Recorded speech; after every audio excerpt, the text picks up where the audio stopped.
Right, and that was something that the universities had trouble with. That as non-for-profits, right, they couldn't access those programs, and they brought that up at the seminars that now they can, but before that they couldn't participate.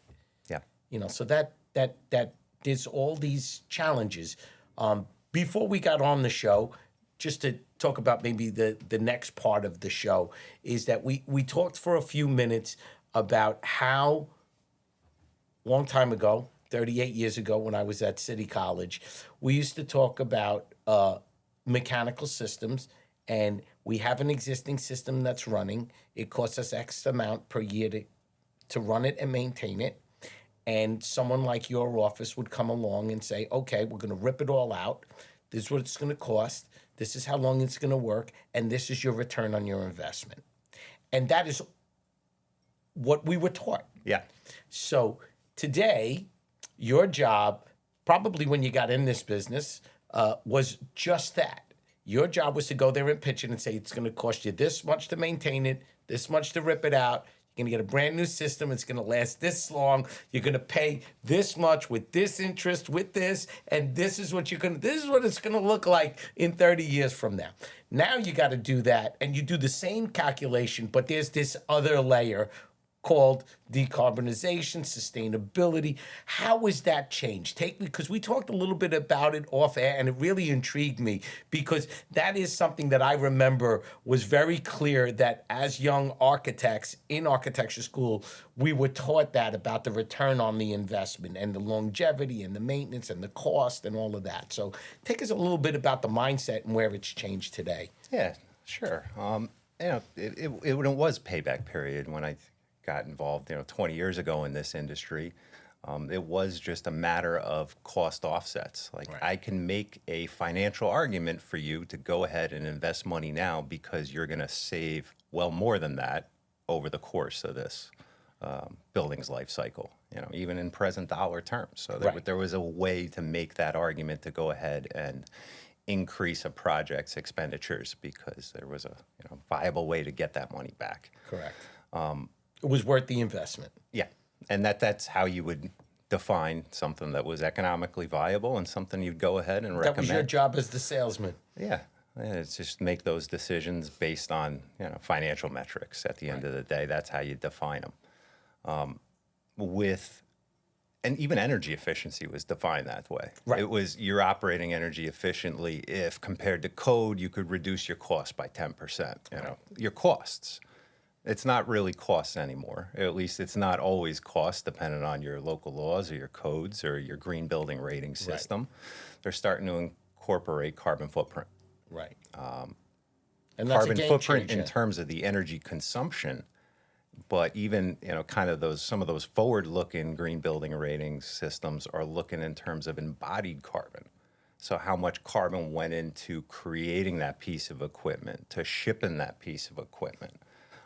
And it's a lot more of a consideration now versus just using energy. Now it's about where did you buy it from, where'd you get it, how did they make it, and how did they make it, but you're looking at how they made it, and it goes towards your building, which is crazy to me because it's completely outside of anything that you can control as a building owner. Right. That the local law 97, if the coefficient they publish for your fuel type is different than what you were planned on, that could change all the math.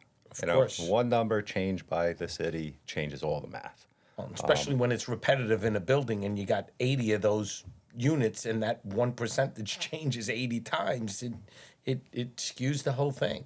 So, an idea is, with that, you were saying in terms of like projecting out financial paybacks and things of that nature. Like I said, everybody's looking for the money, but they're like, well, it's not sexy. Your job is to make it sexy. Yeah, to a certain extent, but it's also to define things clearly. how is the client defining success in terms of sustainability? They may define it in terms of reduced energy consumption and cost. Right. They may still have that old school mentality, or they may be a little bit more, I guess, forward thinking in terms of that embodied carbon or the carbon associated with the fuel consumption. But if a client goes ahead and says they want to be sustainable, you got to tease out of them what the heck that means. Well, because I something think, like I a think net it's, zero and I building, think I think that's very subjective, because last night that was one of the things that they brought up, which was they interviewed the students about sustainability, and they have engineering students at this particular college, and like, I forgot what the percentage was. I don't want to misquote it, but well, where's our garbage going? Where's our recycling going? That was their sustainability. They never mentioned comfort. How are we making air conditioning? Where is the unit coming from? They were worried about, in their mind, sustainability was, hey, we're throwing all this stuff out on the campus. Where is it going, and what are we doing? The students were saying, what are we doing as students to help keep our world greener? But there was so much more to it. But that's what sustainability in their eyes was. And when you come on and you talk about it, or I talk about it, and I talk to many people about it when we're out trying to find topics for the podcast, everyone has a different view. So I really appreciate that your job is to go to a client and just try to understand what they deem their success is. Is it complying with local law 97 by the year, 2050? Or is it to get costs down, project a great image of their facility, to say that not only have we brought our costs down, not only have we bought better equipment, not only have we made you more comfortable in the building, we've achieved it. Our success is that we've done almost all of it. We've checked as many boxes as we possibly could, and that's difficult. Yeah, and it is taking a holistic view of things. As just like you were saying, that kids in the campus and their garbage flows and their recycling flows are part of the bigger sustainability question. And there's plenty of, even just in the building industry itself, almost any consultant is going to be affected by the topic. It's not just a mechanical engineer's topic. We're code consultants, and we're embroiled in it. Yeah. And really, when we go through it, we rely on people and firms like yourself that are experts just in that field, because that's how big it's gotten. And the thing is, it's grown in breadth, but also in the specialization within each one of those silos. So it's a difficult thing to define. So if an owner comes to you and says they want a net zero building, that's pretty darn easy from an engineering planning standpoint. Right. Just the technical feasibility, yeah, it's a little bit challenging, but all right, the end goal is a little bit better defined than I just want to be sustainable, or I just want the plaque. How do we get there, and how do we define that success? So projecting forward, do you think that every building that in the near future that comes out of the ground is going to be net zero? I don't think so. I don't think it would be appropriate to do that, but it might. This industry has definitely gone in different directions that I wouldn't have foreseen 20 years ago. But I don't think that is going to be a blanket net zero push. I think that you can gain a lot more by some of the grid cleaning. So getting some of the central power distribution worked out. I think you get a lot more bang for your buck to scale. I think that's a big knock when outside our industry, when you speak to homeowners or just the general population. They're like, they're forcing me to drive an electric car, but the place where they're producing the electricity is creating more pollutants than me driving, a gas car. Yeah. And I think that's something that we all have to become educated on, to understand how real that is, and how on the where it gets produced, how they're going to do a better job at it. Here in New York City, we're really concentrating on the building. Your job, my job is to make sure that buildings comply. There's a law, there's thresholds. By this date, we have to do this. If not, we're going to fine you. There's a lot of buildings, especially in the residential part of it, David, that, we speak to management companies that have, 1960 buildings that they're going to struggle big time to make this quantum leap by the 2050. I mean, they just can't keep passing it over to the homeowner, to the condo owners or the co-op owners. It's just so expensive that they don't know how they can pass it along and be able to do the work. I mean, the tax incentives are going to help them. But not as much as many people may think. Correct. And their fear is, one of the examples that they gave me, and, I'd love to hear your answer on this, is, they have 1970 building built by Mitchell Lama, then became, co-ops. They went private. They have 15, 20 buildings. They have an old steam system.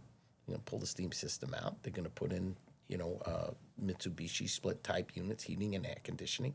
But they have to run all new electrical risers in every apartment. They have to get National Grid or Con Ed to bring them more power. They need all new switchgear. Can't get switchgear for years right now, right? And so when you start to look, it sounds simple, just pull it out and put in electric. But how are you going to pull all these risers? How are you going to get power to every one of these units? It is a substantial project. And, some of them have, 800-900 units over 14 high rises. It's not one building. It's scattered. Yeah. So this, and your job, cost effectively, how do you do that? Well, cost effectively, you really do need to couple it with some other capital planning effort. If there is a building turnover, if you recently acquired a building or the occupants aren't in there or it's a use change, and you're doing some other type of construction, augment it. Right. It's Piggybacking in on terms something of else. improving or creating, doing a co-op type of conversion. It's you're probably going to want more electrical distribution to new units than you had before anyway. Correct. Because across the board, we just as a society, as people, use more energy. Right. We keep talking about energy efficiency, energy efficiency. We get very much more energy efficient. But in terms of the quantity of energy, we use a heck of a lot more because there's more things to use it on. I'm getting a flashback of my father saying, "Who left the lights on?" Exactly what we all grew up in that era where they were afraid to leave the light on outside. They were afraid to leave the lights on inside. There was one refrigerator, not two. And we've become a society that there's lights on all the time. To a certain extent, yes and no, because in New York City, we got to have all these extra lighting controls to make sure that doesn't happen. You add that cost, you add that complexity. And we all have the you have the LEDs, maintenance costs associated with that. So it's, the light doesn't stay on nearly as much, but the cost to turn that off is a lot less than your old man yelling at you to flip the switch. Correct. Exactly. So, but it's evolved. Yeah. But just, think about the computers or, the other devices that you have that weren't even on the horizon back then. I'm laughing because if we look at the set right now, we have plenty of lights on, right? We have the mics on. We have the computers are running. The phones are running. They're all on electric. There's a lot of things going on just for a half-hour podcast, And you're right. The energy quantity and consumption is way up compared to probably the 50s and the 60s. And that's why, it's a little bit heartbreaking to see just across the board people, looking at a resource like Con Edison's steam as a dirty resource, as something that shouldn't be used, as something that you need to run away from. Con Edison steam has made New York City what it is in terms of being a clean environment. Right. It's about the fabric of New York City, and walking around and seeing that steam coming out of a manhole is what made New York City what it was. But you also understood how it was able to power a city like this efficiently. and as a waste product from electricity generation. Right. So it's, and you didn't have all that, combustion gases coming out of stacks and boilers on every corner because, at least in Midtown or in Manhattan, you got plenty of steam around, and it's a great resource. And, you don't have to think about just getting off of steam. It's just how to use it. How to use it. So if you've got steam traps throughout your whole building and you got a high rise and you got all these leaks and all this other sorts of nonsense. Which is the biggest problem. Those F&T traps. It's a maintenance nightmare. Nightmare. And when they go, you lose 100% of that steam capacity through that F&T trap, and it's constant, and you lose it all the time. So, something that might make a little bit more sense is working on a renovation to get, hot water radiation in for the future, and then using, a steam to hot water converter. So phase one, you install the steam to hot water converter, you put hot water up to the rest of the building, but you're still on Con Ed steam as a resource. And it's funny that you bring that up, because that's a perfect example of one of the facilities up in Massachusetts. They realized that they were really efficient within, I think it was a certain number of feet from the boiler plant, but once they made it past that, the steam wasn't as efficient. And what they did is, when they passed it, they brought it all the way to the building. And when they got in the building, they converted it from steam to hot water. And they put a hot water baseboard system in for their heat. So they didn't have to rip it all out. They just used it better. So instead of being solely on steam, when they got to that point, the temperature dropped in the steam. They took it, they converted it to hot water. They still had plenty of volume, and they had enough heat to do what they needed to do without ripping the whole thing apart.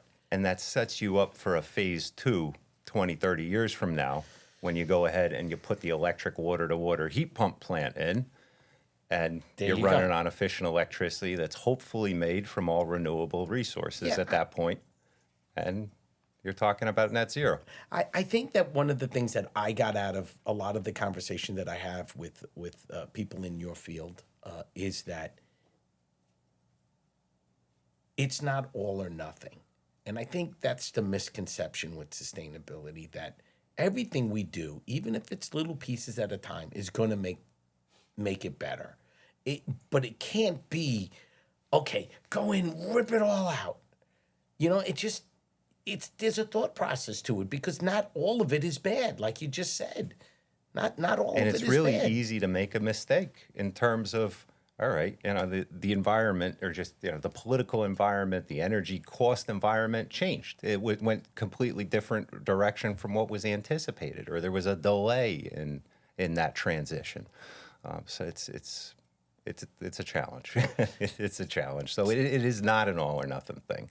And that's, one of the things that I wanted to drive home during this conversation, is that your listeners should know that it's not an all or nothing thing.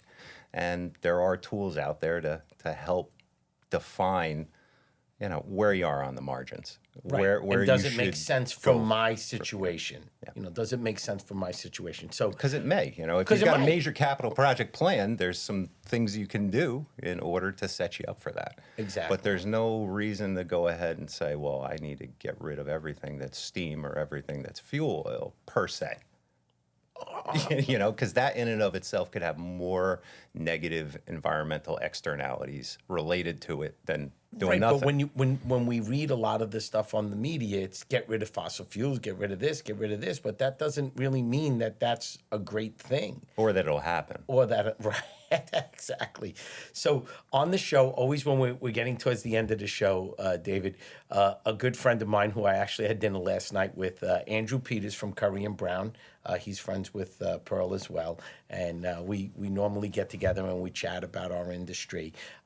When he's been on the show twice so far, and he's a cost estimator, and part of his world is similar to what we were talking about with data before. Is just because it happened before doesn't mean it's going to happen ahead of us. And his job is to say, is to go to, and before a project even gets to paper, to say, well, how much is it going to cost? And he has to make all these assumptions, and project what's going to happen in the future. That's his job.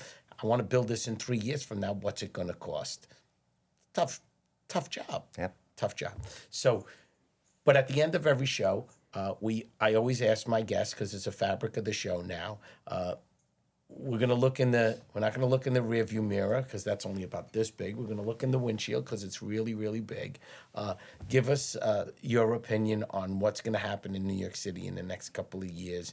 What's the biggest thing the positive that local law 97 is gonna give New York City and the end user? Yeah, I think overall it's going to push us in the right direction. For the overwhelming majority of the buildings in the city, it's not that much of a challenge to meet. It really isn't, at least for the 2030 threshold. So I think it's a positive push for that initial movement. It's going to open building owners' eyes a little bit more. Those that aren't necessarily on that cutting edge of performance in terms of what their desires are. It's definitely going to open their eyes up more.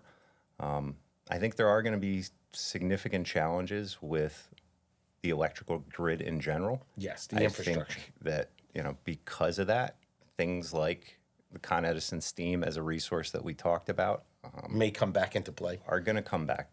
I agree. Into play. If I could advocate for something, it's more of an all of the above in terms of energy production. I think we should be using fossil fuels, natural gas and fuel oil. I think we should be pursuing renewable energy technologies and wind and solar. But I don't think we should be cutting off those existing supplies because we're still growing.